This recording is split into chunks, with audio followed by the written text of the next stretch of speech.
sa magulang, kapamagaan, mabisita, at paanamin ng guro. Sinama ko pagpapunta ngayon dito.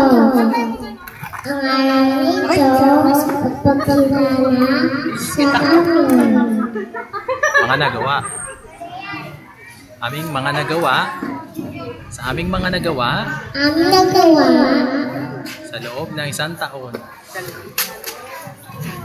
Sa loob ng isang taon. Sa loob ng isang taon. School. Sa school.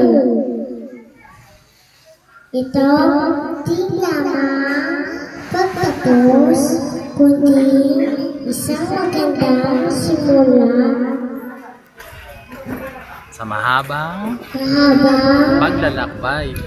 paglalakbay, pag-aaral. Sana po, huwag kayo magsawa kumabay sa amin.